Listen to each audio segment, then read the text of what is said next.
The courage to speak up.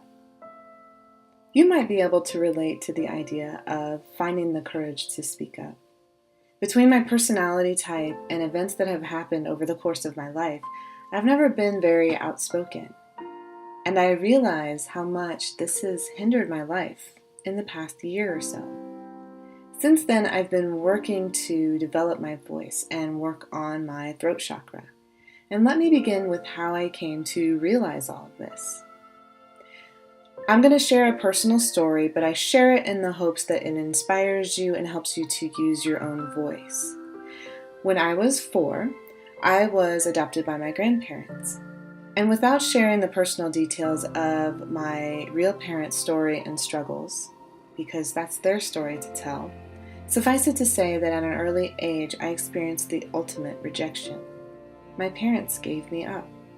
Circumstances were that my real parents wanted the best for me and gave me up to have a better life. About 4 or 5 years later, I overheard my aunt and my mom, I always call my grandmother mom, talking about what kind of person I'd grow up to be. My aunt insisted that because I'd had a difficult beginning, it was highly likely I would grow up to be trouble, and that my mom shouldn't have adopted me. I didn't know it then, but suddenly the reality of another possible rejection loomed in my mind.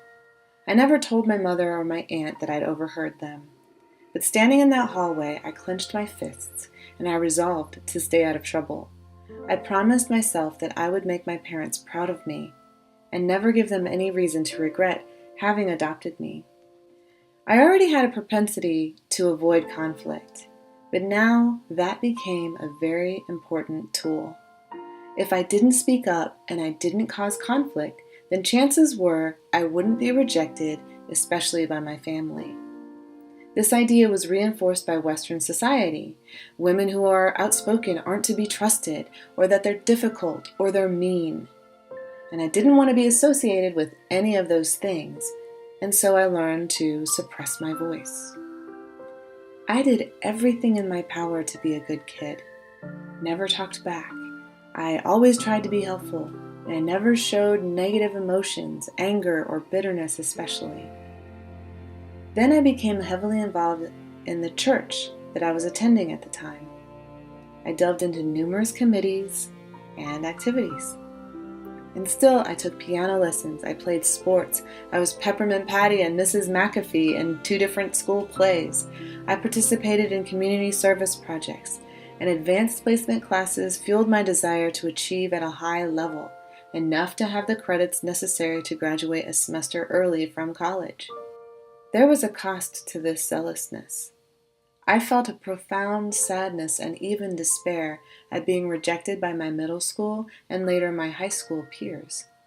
They just couldn't relate to the girl whose parents owned a nursing home, was too holy, and extremely focused on being successful. I tirelessly resolved to continue on the path that I'd laid out for myself, and my peers not understanding this ultimately didn't deter me.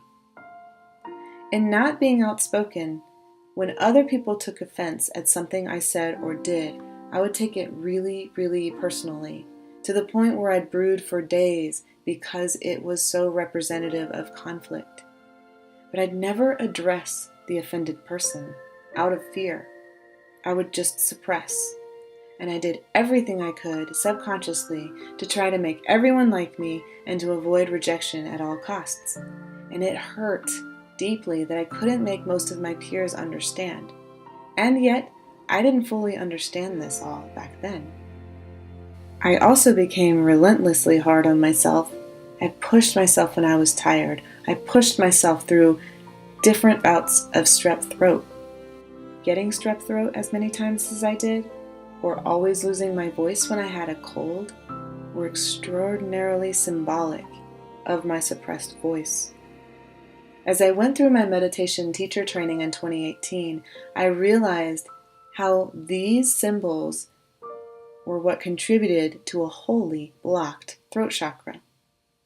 The throat chakra is an energy center located at, you guessed it, the throat. Its energy color is turquoise. If you have a developed throat chakra, You are a master communicator, both verbally and non-verbally. You know your purpose. You are a creator, especially in the arts. You're also a good listener.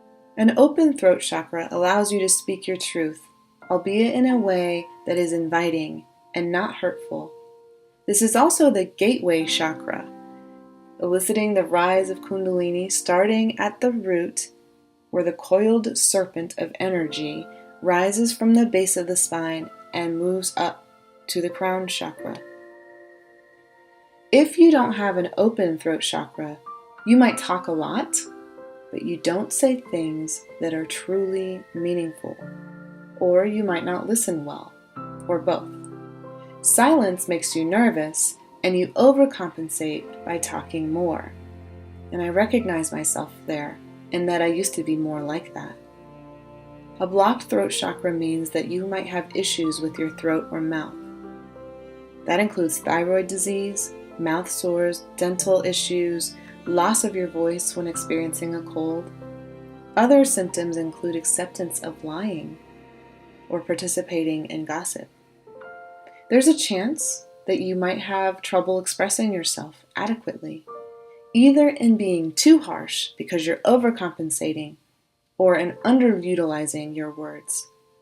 A blocked throat chakra inhibits you from expressing yourself when you also feel that someone has done you wrong.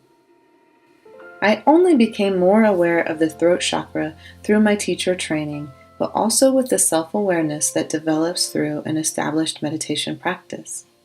I became aware of my fears and my own ego that felt threatened by conflict, and I set to work to open my throat chakra. What can you do to open your throat chakra? Join a Toastmasters club. For the past 6 months, I have been learning to speak in front of people and set aside the judgment that I might feel as a result. I'm becoming more skilled at speaking and communicating. In fact, I recently went and told a true story at a local venue to the theme Love Hurts, to a crowd of about 200, maybe 300 people. I'm not sure how big the crowd was. Meditate, of course. You can meditate on opening your chakras, and you can find specific throat chakra music or guided meditations to help with this purpose. Related to meditating is chanting. The word hum aligns with the energy of the throat chakra. You can repeat this as a mantra in meditation only, or adopt it as an affirmation and hum to yourself as you go about your day. Singing in general is also good for you. All people are drawn to music in a way that resonates more powerfully than spoken speech. It's also a great way to open up your throat chakra. So sing your heart out. If you know you will need to use your voice in a situation, practice beforehand. A mirror works great for rehearsing. Practice can help you come up with a diplomatic and helpful way of saying things rather than coming across as crass or hurtful. Wear more turquoise. If you wear a certain color, that amplifies the energy of the particular chakra color. In the past few years, I've worn a lot of purple, and I feel intensely spiritual.